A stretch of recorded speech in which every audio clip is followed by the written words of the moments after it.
And the truth is, I think it worked out well because there's something for everybody, and I think in many ways much better.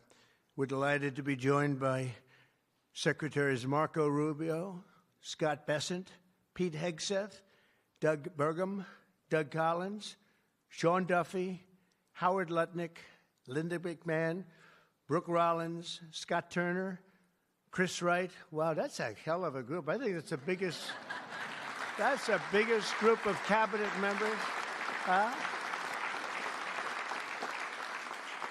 That's the biggest group of cabinet, and we're not finished yet because we have our great Attorney General Pam Bondi here, U.S. Trade Representative, and he's working around 24 hours. We have them one after another. Countries come. Everybody wants to be with us because we have the hottest country in the world. A year ago, we had a disaster on our hand. We had the coldest country, I think, by far. And now we have the hottest. The King of Saudi Arabia, when I was there, we brought back $5.1 trillion between Qatar, Saudi Arabia, and UAE. And all three said, great leaders, they all said to me the same thing. You know, it's amazing. In 4 months at that time, now it's getting to be close to 6. But in 4 months, they said, you have the hottest country anywhere in the world. It's not even close. And they thought we were dead a year before that. They said, I thought you were dead. The country was dead. And it was pretty close to it. But we have the hottest country in the world, so it's great. And Trade Representative Jamieson Greer is very busy because, where are you, Jamieson? Everybody wants to make a deal and have a part of it, right? I know you and Howard and Scott are working overtime, making deals with other countries. Remember a few months ago, the press was saying, do you really have anybody of any interest? Well, we just signed with China yesterday, right? Just signed with China. We have everybody. We're not going to make deals with everybody. Some we're just going to send them a letter, say, thank you very much. You're going to pay 25, 35, 45%. That's the easy way to do it. And my people don't want to do it that way. They want to do some of it, but they want to make more deals than I would do. But we're having some great deals. We have one coming up, maybe with India, very big one, where we're going to open up India. In the China deal, we're starting to open up China, things that never really could have happened. And the relationship with every country has been very good. And we also have OMB Director, who's very busy also, Russ Vogt. Thank you. Thank you, Russ.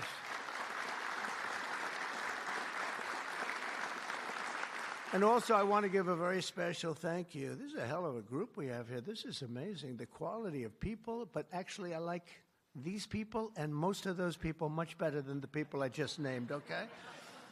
But a very special thanks as well to Speaker Mike Johnson, who's a great, legendary guy. He's going to go down as a legend.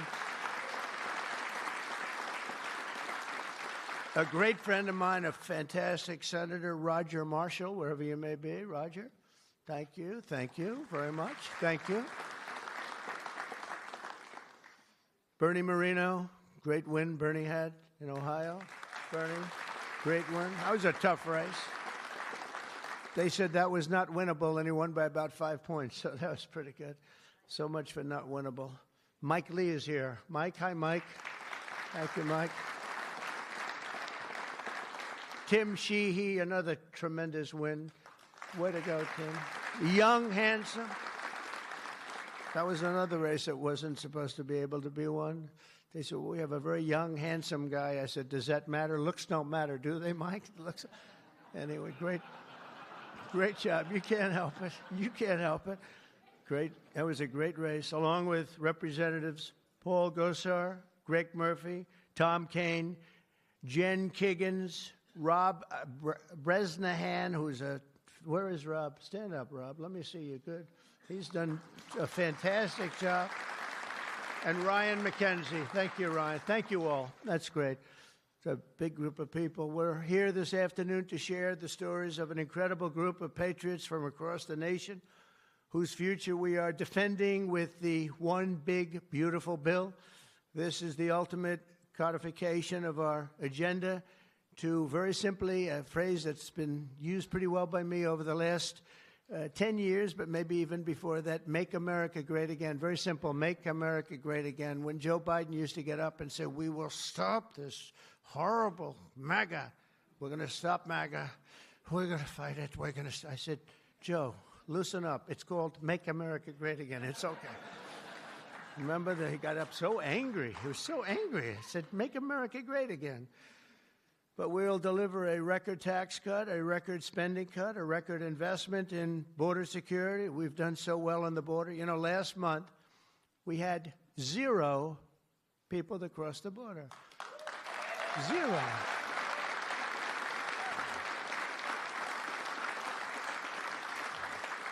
So Christie and Tom Homan and some of the people, what a job you've done.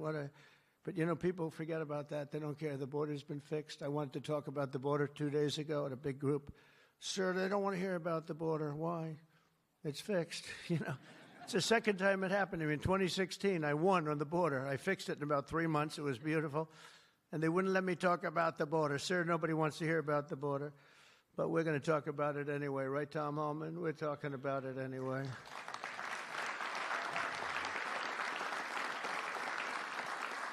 So we have a big number of dollars that's coming here because we want to keep it that way, and we want to keep it fixed, and a record number of deportations. We're bringing criminals out by the thousands. Nobody can even imagine. They let people in that were murderers, 11,888 murderers, gang members, people from mental institutions, and insane asylum. You know what that is? That's insane asylum. That's a mental institution on steroids.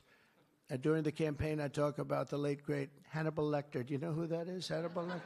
Silence of the Lambs. I'd talk about it, and the fake news would go crazy. Why does he keep mentioning? Well, because we won in a landslide. That's why they don't want to have Hannibal in our midst. And the day I signed this bill into law, almost every major promise made in the 2024 campaign already will have become a promise kept. And that's very important. Promises made, promises kept. And according to the Council of Economic Advisors, these reforms will protect or create more than 7 million jobs, add 3.1% to economic growth, reduce taxes for the typical American by nearly 15%, and increase take-home pay for the normal family of 4 by at least $13,000, and that takes place immediately. That's not bad, right? Look, I'm looking at that guy back there, right? That's pretty good. And if we had a person over at the Fed that would lower interest rates a little bit, that would be helpful too. It's hard to believe. This is on top of, we have to fight this guy. He's not doing the job. Each point that he keeps it up is the equivalent of $300 billion. $300 billion. So if he lowered it to, it would save $600 billion. We have to work hard with cuts on that, right? That's a lot of cutting. And this guy could do it so easily. We don't have inflation. Well, we might have inflation. Yeah, and if you do, you raise the rate a little bit. That's okay. But we're going out because Biden gave us a lot of short-term debt. And given the short-term debt, he did us no favor. So I think what we'll do is we'll probably just extend the short-term debt and then go out, because I don't want to tie it up for 10 or 15 years at a high rate. But every point is it's really more, is $300 billion. So if we got it down to 1%, we're talking about almost $1 trillion in saving just with the stroke of a pen. No work, no missing anything, just like an accounting situation. Oh, Doug Collins, I just see Doug. Did I mention you, Doug? I don't think so. I'm glad I saw you. I'm glad that somebody's going to be in big trouble with you. They didn't write your name down, Doug. Somebody's in big, somebody's in, I got you. So we think of that, though. We save, and all you have to do, it's so simple. I'm explaining to this guy, and Biden extended him. That wasn't good. I'm explaining to him, you can do so much for our country. You could save $1 trillion just with a stroke of a pen. Just the utterance of a sentence that we're going to be cutting. It's a shame. It's a shame. We're one of the highest. We should be the lowest. We're the United States of America. We'd have money coming in like at levels that they have never seen. I got a call the other day from the people in Congress because we're doing our bill. I didn't even tell you this, Mike, and they called. They said, there's something wrong with the numbers, sir. I said, what's wrong? I don't know. They're not balancing out. There's something really wrong. I said, is that a good thing or a bad thing? Well, we don't know. I said, what's the problem? we're taking in much more money than we have scheduled. I said, so far that sounds good. They said, how much is it? About $80 billion. I said, do me a favor, check the tariff line. They called me back an hour later. Sir, we've taken in $88 billion in tariffs. Isn't that a beautiful thing? $88 billion. I thought I'd tell these little stories. Go off script and tell these little stories, Scott, right? Because it does make it a little more interesting. Although my speechwriters have just gotten every award in the book. Vince, where are you, Vince? Good. Where are we? Where's Ross? He's gotten all these awards, and I'm going off the record all the time. Where is he? He didn't show up to the speech. He wrote the speech. He didn't show. Well, that means he has confidence in me. According to the Council of Economic Advisors, these reforms will protect or create more than 7 million jobs, add 3.1% to economic growth, reduce taxes for the typical American by nearly 15%, and increase take-home pay for a normal family by an incredible $13,000. All of these things are happening. And by the way, there's no inflation. All of the numbers I gave you, all of the money that's coming in, and maybe more importantly than the billions of dollars we're taking in with tariffs, is the fact that we've got hundreds of plants going up all over the United States that never would have been here. I was with Howard and Scott and Texas Instruments the other day, and the head of Texas Instruments, they're going to spend $60 billion in the United States. And he said, sir, please don't do it to me. And I looked at him. I knew exactly what he meant. He said, you mean tariffs, right? He said, that's right. If you ever get rid of those tariffs, you've cost me a fortune. They're all coming in because they don't want to pay the tariffs, and they're coming in at levels. And it only works for the United States because it doesn't work for other countries, but it works for us. We have a record investment. We have records and everything. And when these places open up, that's bigger than the $15 trillion that I'm talking about. You know, you don't see it right away. But bigger is the fact that they're all coming in, they're building their factories, the AI factories and the auto plants. We have auto plants, they're closing up in other countries. I don't want to specifically name the countries, but you know who they are. And they're coming into the U.S. and they're opening up and building like nobody's ever seen anything like it. I don't call it a miracle. I call it, this should have been done 40 years ago. We would have never lost our auto. We lost 50% of our auto industry to China, Mexico, Canada, and various other countries. Should have never happened if you had a president that said, we're going to charge you tariffs. You're not going to build next to us. Send it in and take away our jobs. If you would have said 25, 50, or 100% tariff, not one company would have left. But they weren't business people. They were politicians, not very good ones, and some good ones, but some really not good at anything, to be honest with you. We're going to stop the largest tax hike, and we're going to do that in history. This would be, if the bill doesn't pass, there'll be a 68% tax increase. Think of that, 68%, which would be the largest in history by about 40 points. And we'll make the Trump tax cuts permanent, expand the child tax credit, and we will deliver no tax on tips, no tax on overtime, and no tax on Social Security for our great seniors.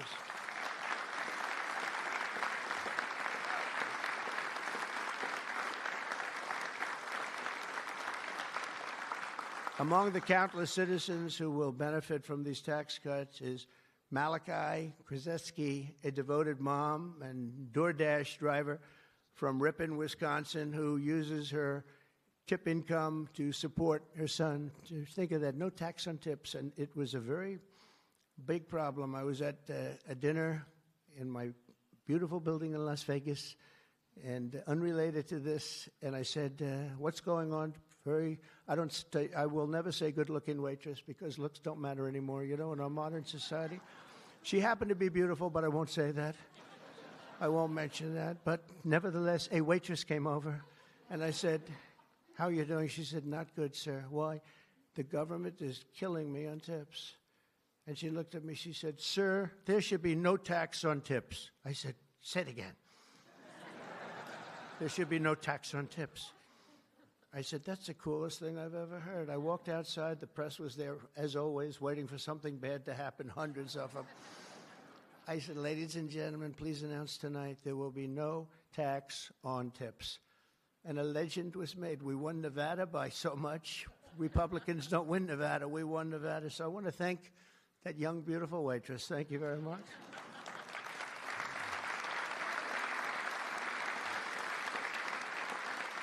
But with no tax on tips and other cuts, this bill will save Malachi thousands of dollars per year, enabling her to achieve her goal of visiting every U.S. state with her son. She wants to visit every state by the time he's 18 years old. So, Malachi, it sounds to me like you're off to a fantastic start. And where are you, Malachi? Where are you? Congratulations. Great. That's good. Thank you. Also with us today is Luke Wilson, a 23-year-old electrical lineman. He loves being an electrician, but in this case, the lineman. And these are guys that take big risk, and it's hard stuff. But if you know what you're doing, it's fine. He's from Harmony, Pennsylvania, as well as Dee Sova, a truck driver from Springfield, Missouri, where, by the way, our beautiful planes landed, our B-2s. They landed after 36 hours of flying. Great going, Pete. And they hit the target. And they hit the target, and the target has now been proven to be obliterated, just as we said. We had little fake news from CNN. Thank you very much, CNN, for that.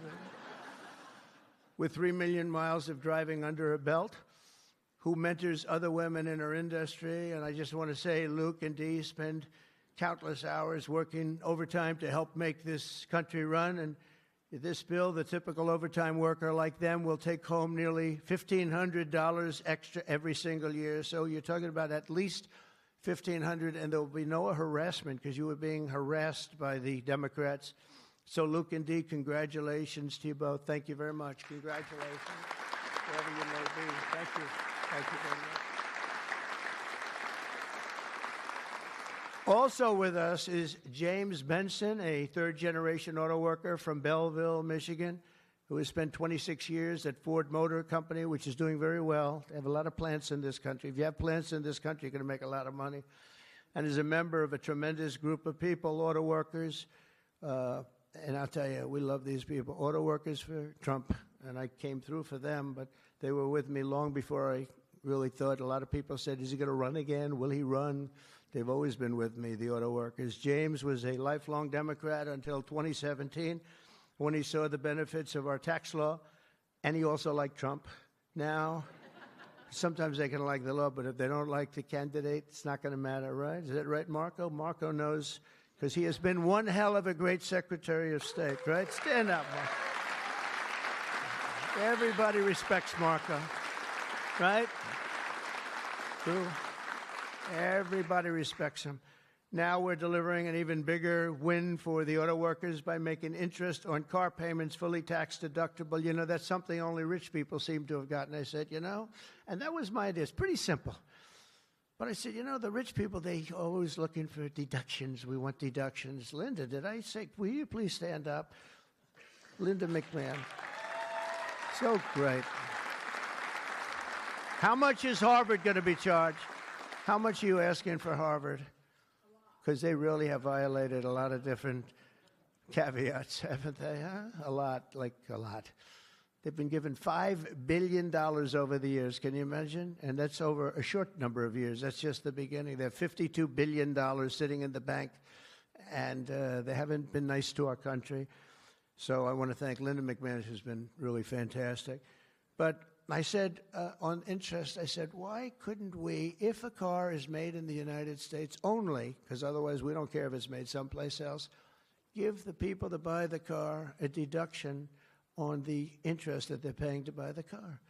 And people said, what a great idea. It's so simple. It's like the paperclip. Somebody came up with the idea of a paperclip many years ago, 1817, and he became a very rich person. And everybody looked at it and said, why the hell didn't I think of that?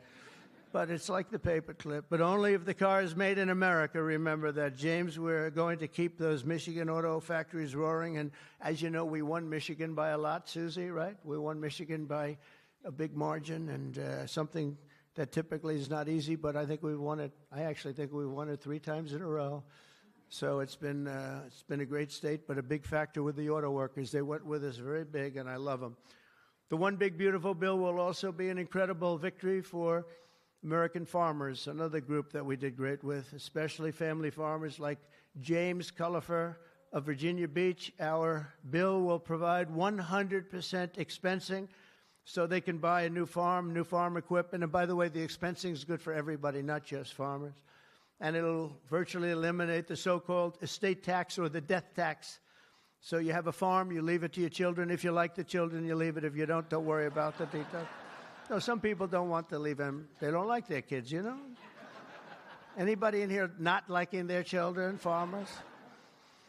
But if you like your kids, you want to leave it. And a lot of times what was happening before I got there, because I put this in the first tax bill, as you know, but people would die.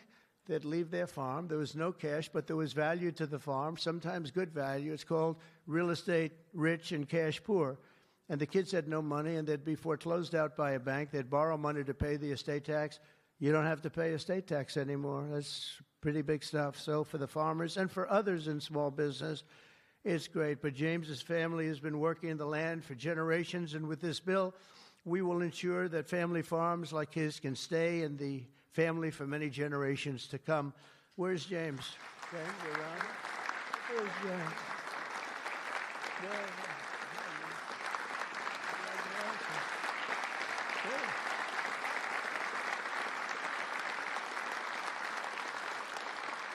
That's great. And you know what I mean, James, right?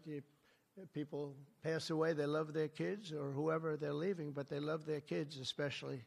And you won't have the family farmer anymore the long time because they were losing them to the banks and they were losing them at record numbers. It's not going to happen anymore. There's no tax. We're also going to empower American parents by expanding opportunity scholarships to provide school choice. School choice is a big deal.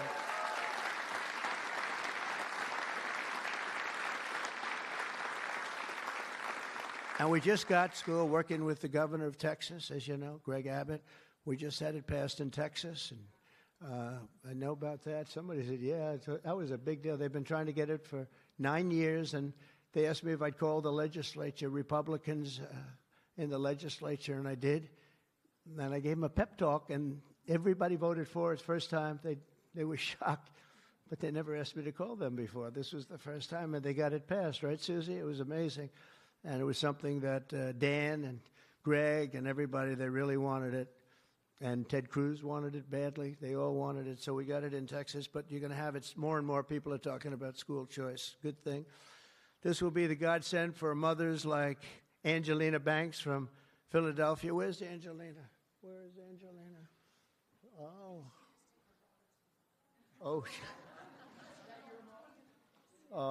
Oh, you are very pretty. She went out for a second and she's coming back. Okay.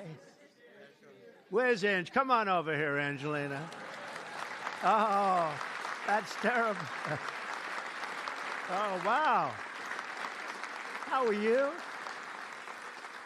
I won't ask you where you've been, okay? I promise. But it's great to have you. It's great to have. I mentioned your name. I said, where's Angelina? He said, she'll be right back, sir. Thank you very much. Appreciate it. And Aubrey and Ava Jane, Angelina says the tax relief for child care and education are a foundation for stability and dignity. I think those were your words, right? Stability and dignity. Good words for her family. And with the One Big Beautiful Bill, we're delivering both, empowering hundreds of thousands of families to choose the public, private, charter, religious school or the home school of their choice. And Angelina, thank you very much for being with us. Beautiful. Beautiful. So this bill will also be the single most important piece of border legislation ever to cross the floor of Congress. We will hire 3,000 new Border Patrol officers and 10,000 new ICE agents. And these people are great. I tell you what, I got to know a lot of them. And we have tremendous representation. They've been for me from day one.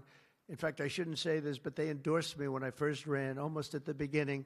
And they weren't sure if they were allowed to endorse me. And they said, we don't care, we're endorsing you. But they were great, and they've been my friends ever since. But think of that. So we're going to hire 3,000 new Border Patrol officers, 10,000 new ICE agents. And, you know, these ICE guys, they go into war zones, and they're tough, and they love our country. And if you're not going to be tough, you're not going to do well. But they are tough, and they'll break into a pack. They call them a pack. Some of these packs come out of the jails of Venezuela. They come from places that you don't want to know about. They're gang members that have been all sent in here through Biden's open door stupid policy. The dumbest policy, I think, well, we have a lot of dumb policies, but the worst, I think, is open borders, where anybody comes into our country totally unvetted, totally unchecked. And they're drug dealers, and they're people that we don't want them. And they're murderers, they're murderers. I told you, over 11,000 murderers, they're in here. 50% of those, by the way, murdered more than one person. And they came in, no check-in, no anything. It's so sad. What that man has done to this country, we should never forget it, okay? We should never, ever forget it. With that whole group of people, I don't even think it was him. He didn't believe in open borders. He didn't believe in men playing in women's sports or transgender for everybody. But what that group of people has done to this country will never, ever, I don't think we can ever allow history to forget it. What they've done to us is so sad. We're going to fully fund the final sections of border wall, impose a new remittance tax on money sent back to foreign countries, and dramatically increase deportations to a bare minimum of 1 million illegal aliens per year.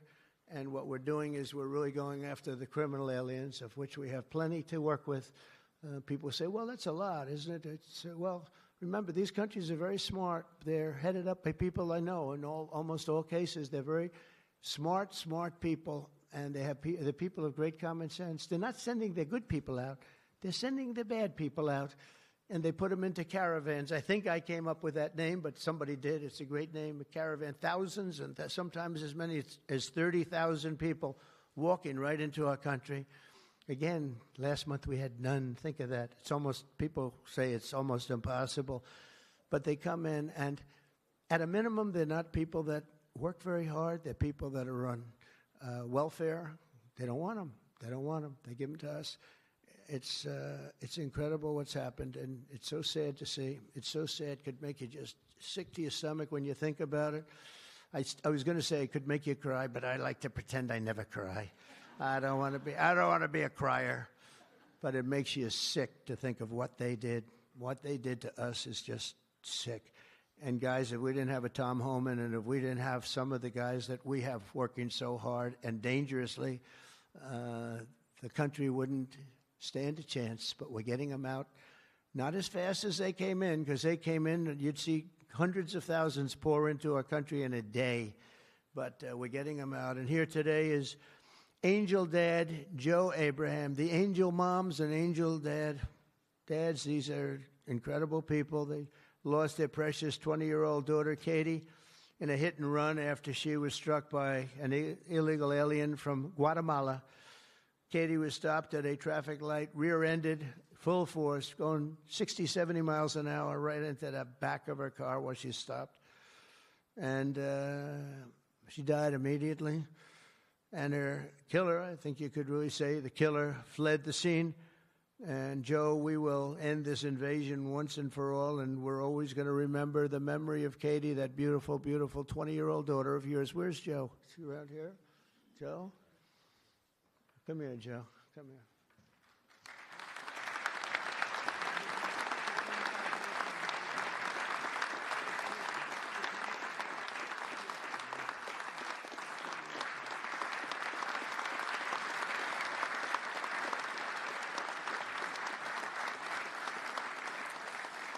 Ah, boy, oh, boy, oh, boy. Thank you, Joe, very much. Also with us is Sarah Stewart from Kerrville, Texas, who lost her brother to the fentanyl epidemic that has inundated her small town. Our bill provides billions and billions of dollars to stop fentanyl and other illicit narcotics. We're also charging other countries like Mexico, Canada, and China billions of dollars in taxes that we put on because they've allowed people that are selling fentanyl to go through their countries, or in the case of China, they send it here, and paying a lot of money at least, but would rather stop it. I think we're doing a big job of that, but would rather stop it. And other illicit narcotics pouring across the border and stealing more American lives. And thank you. Sarah will not rest until that fight is done. We're going to get that fight done. Sarah Stewart is where? Sarah? Hi, Sarah. Beautiful. Thank you. Good guy, huh? Yeah. I can see that. I also want to thank the president of the National Border Patrol. His name is Paul Perez. He's been with me from the beginning. And Brandon before him. These are great people. I've gotten very friendly with some of these people from Border Patrol and ICE because I'd call them once every 2 or 3 days. How we doing? How we doing? How we doing? If you remember, Kamala was the border czar. And in 4 years, she never made one call to Paul or Brandon or anybody else. And I'd like to have Paul come up, say a couple of words. If you're here, Paul. Where are you, Paul? Oh, there you are. Go ahead. President Trump made promises that he's kept. Now it's time for Congress to back him up. We need to end the chaotic and recklessness that Biden allowed into this country. The millions of people that are out there, we're going to get with this big, beautiful bill. We've got the funding, we've got the technology, we need everything in that bill to get it done so that no more families are victimized. And those that have victimized families, we can go get them out with ICE. Our officers and agents are not afraid. We're ready to take this fight to them, and we've been so because of President Trump's leadership. Thank you, sir.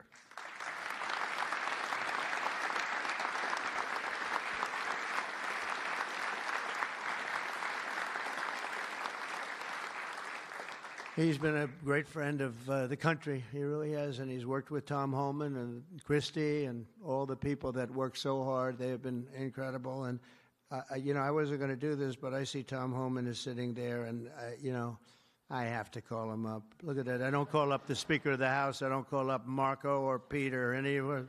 But I want to call this guy because this guy is keeping us very, very safe. Come on up, Tom.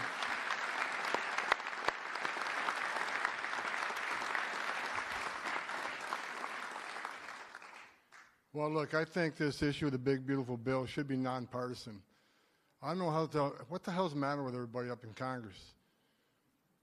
People are dying every day. ICE is arresting 3 times as many criminals that the Biden administration did. We're taking public safety threats and national security threats off the street every single day. But we got over 600,000 illegal aliens with criminal histories walking the streets of this country. We got less than 5,000 deportation officers. This should be a no-brainer. The more resources we get, if we get this bill passed, we got more agents on the road. We buy more beds, we get more transportation flights. More agents means more bad guys arrested, taken off the streets of this country every single day. Every day we arrest a public safety threat or national security threat. This makes this country much safer. Who the hell would be against that? And I get irritated, I get pissed off because I'm sick of meeting angel moms and dads. You want to talk about family separation? They bury their children. So I've done this since 1984. I've worked for 6 different presidents. No one has had the success of the Trump administration. We got the most secure border in the history of this nation today.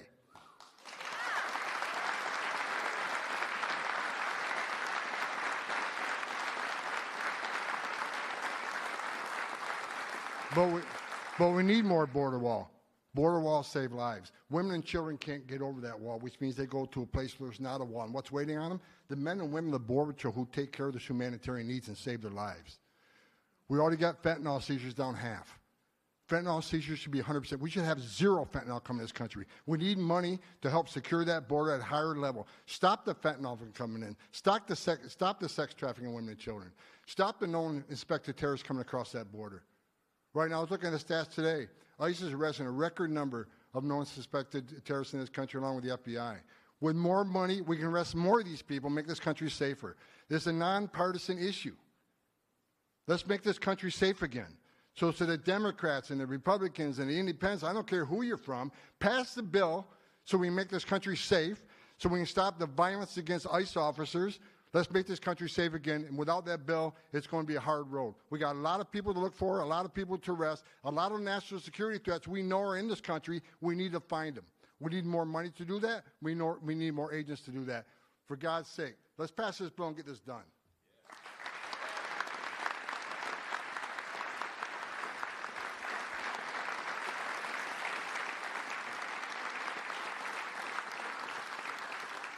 He got so angry he didn't even shake my hand or look at me. just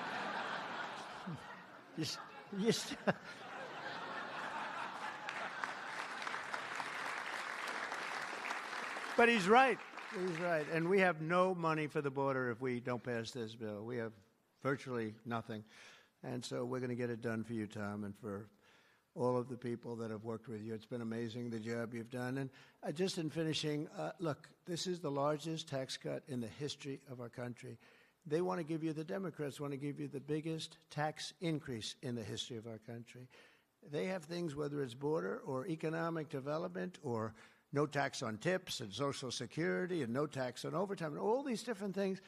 There are hundreds of things here. It's so good. And we're going to also cut costs. We're cutting $1.7 trillion in this bill, and you're not going to feel any of it. And your Medicaid is left alone. It's left the same. Your Medicare and your Social Security are strengthened. We're not cutting. The Democrats are going to destroy all three of them because it's not sustainable. They'll end up cutting your Medicare, Medicaid in half. So we're going to do a real job. It's so important. So if you can, call your senators, call your congressmen. We have to get the vote. I want to thank you. You have been unbelievable, Mr. Speaker. You have worked round the clock for months,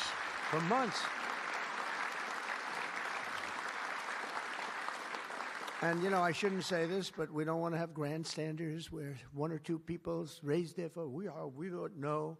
And they do it to grandstand, that's all. Not good people. They know who I'm talking about. I call them out.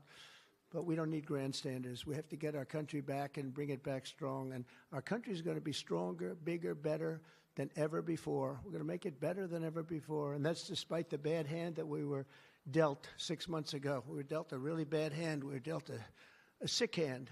It's unbelievable. You know, when I came back yesterday, as you know, I made a big trip to a place where we had 28 countries represented, and we did something that's never been done. They've raised the number of money, the amount of money that they've spent to $1 trillion a year, and that's for world safety. But they all asked me the same question. They said, how could you have allowed this to happen to your country?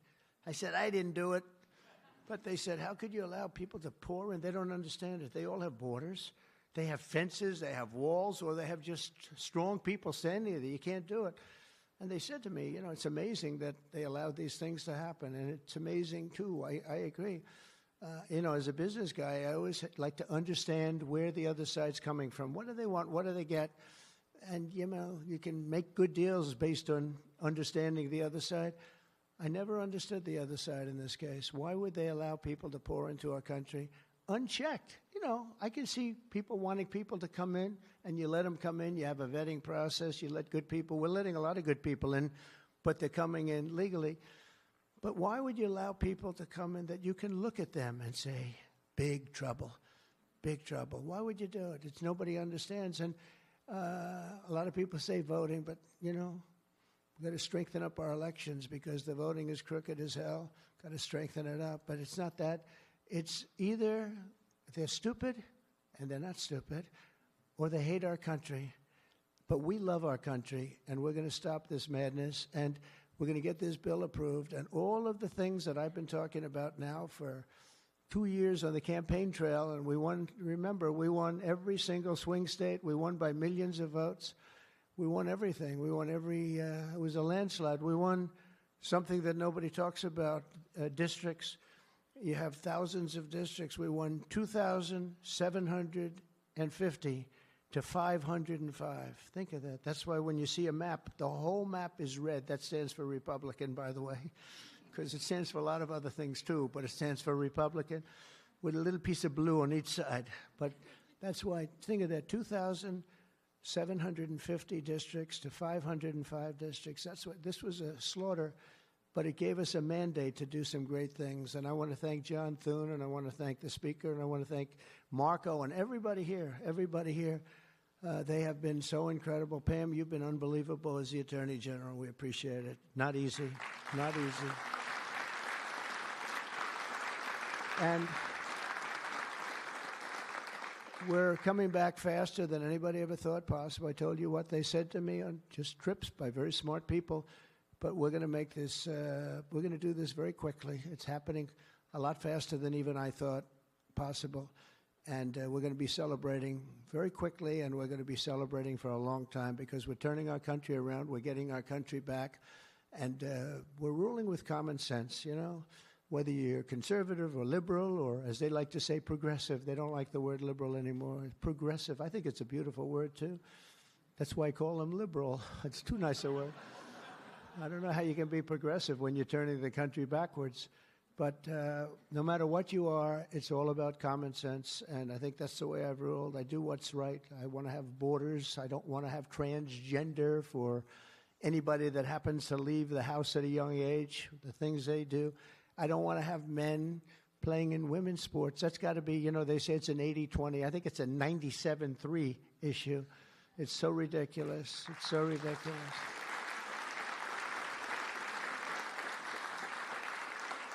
There was a long-distance race the other day, or at least reasonably recently, and they had a top man and they had top woman, but it was a women's race, and the man entered. He happened to be transitioned.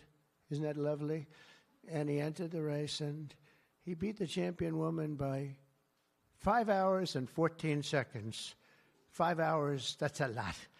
Think of it. You're waiting 5 hours for your beautiful daughter to come in. Come on, baby, let's go. You can do it. He won by 5 hours and 14 seconds. It is crazy, and it's so demeaning, and they don't want to change. I see it the other day. Guys like Schumer, our great Palestinian senator, this guy, no, he's changed. He used to like Jewish people. Now he's totally against Jewish people. It's the most incredible transformation I think I've ever seen. But who would allow this to happen? In other sports, the same thing. Try the weightlifting numbers someday. You want to see some big differences. In a million years, the women will never catch these numbers. It's not going to happen. And it's very demeaning to women, and I don't like it when it's demeaning to women. So we're turning the country around fast. We love you all. Thank you very much, and good luck. Thank you. Thank you.